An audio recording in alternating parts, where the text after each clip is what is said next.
We, of course, continue with our focus on tourism this tourism month.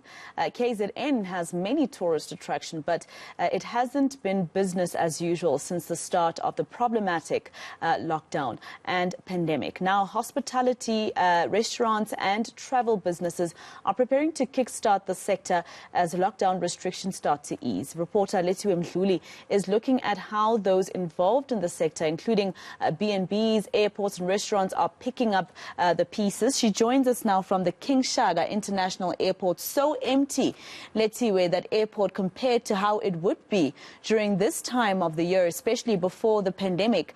How have these airlines been coping with less international travel, especially? Well, good morning, Masego. What I can tell you is that the city of Durban has been badly affected by the pandemic and also the recent unrest that we experienced in the province back in July. And this has also affected air travel as well.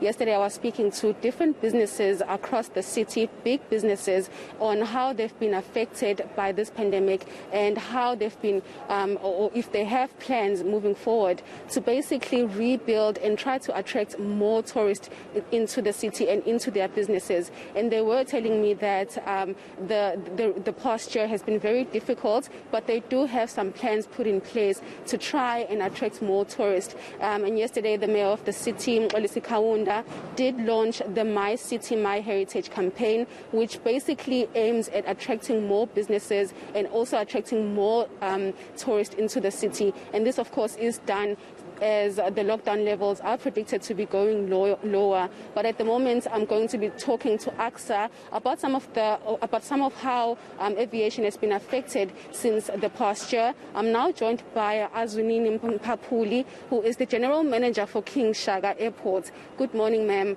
Firstly, my question has to do with air travel. How has aviation been affected over the past year? No, thank you very much, Lethiwe.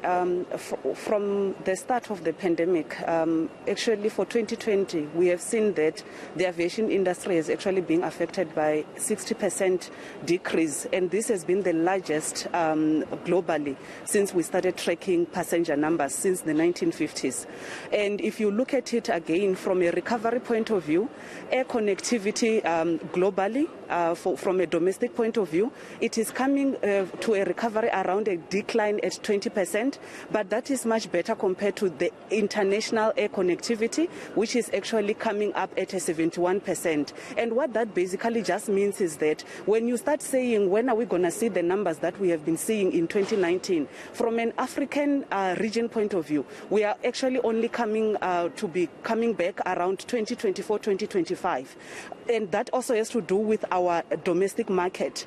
And at the same time, if you look at it from a King Shaka point of view, we actually saw that our recovery currently year to date, we are sitting at 43%, and from an international point of view, we are coming along at 7% year to date. And at the same time, the changes that have actually happened, you can take note in terms of the processes, of course, where now it is different from how previously we are even seeing that passengers would be focusing on long queues. But currently, they are actually looking at the health measures that the airport has actually put in place. And as a result, from an airports company South Africa point of view, King Shaka is one of the airports where we are accredited by Airports Health Council to be an airport that actually complies with the aviation standards, actually also in terms of the measures that we have implemented. So we can actually be then compared to what the world out there has implemented as well in terms of the measures.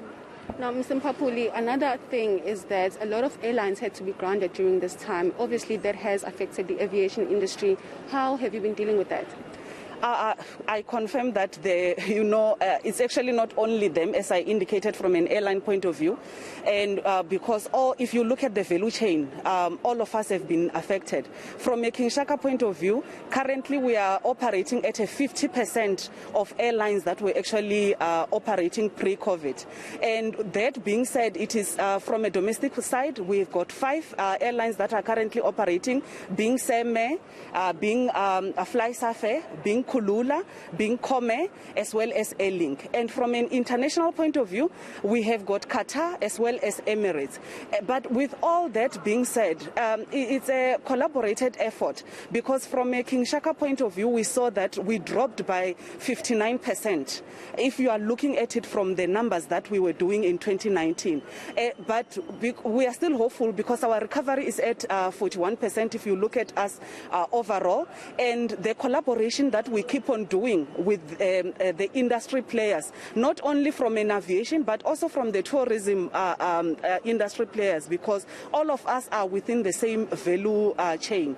Us going out there to indicate the fact that we are actually safe for you to travel through our airports, because we say protect you, protect us, because that's one of the things that says the country has said put on your mask. We are saying also social distancing is what is required. Those are some of the things that we have implemented, and also ensure that you also have sanitizers as you move along. So it is actually very safe to travel. And my last question for you has to do with budgets. A lot of people are traveling on a tight budget because of the economic situation in the country. Have you catered for those people? I think with our domestic market right now, that catering has happened, and also because as an industry we work collaboratively, as I have already indicated, with the other players. So you will see that we, from an AXA point of view, as our strategy now says we want to actually retain and sustain what we have, is to actually do something that is called passenger mobilization. This is where a funny that is actually coming from a township needs to be aware of the fact that if I'm actually flying from Durban going to Johannesburg, I can actually pay 450 or pay 480 with the domestic airlines that are currently operating. And at the same time, with me paying that amount, it's actually maybe the same as what I would have paid if I'm traveling with a bus or with a taxi. So with that being said, I'm saying as South Africans, we are actually so lucky, and there is an opportunity for us to venture into our own country so that we can actually stimulate the tourism industry ourselves, because we are seeing that borders are still maybe opening up, but it doesn't stop us with all the measures that have been put in place to actually then start going and visiting. You were nicely talking about what KZN have done, because with tourism, SA tourism, Durban tourism, as well as TKZN, for us this collaboration, as I indicated, it is not only from an aviation, but you also take the different packages that within the tourism industry are being offered. So flying, because it's also part of this value chain, you actually have got, you pay even an affordable price for you. Thank you. Thank you very much, Lethiwe. So that Maseko is the general manager for King Shaka Airport. She did indicate that they've lost almost 60% of their clientele because of the pandemic. And that just goes to show that the rebuilding process has a long way to go. And hopefully this month, the tourism month, will attract more tourism coming into the city.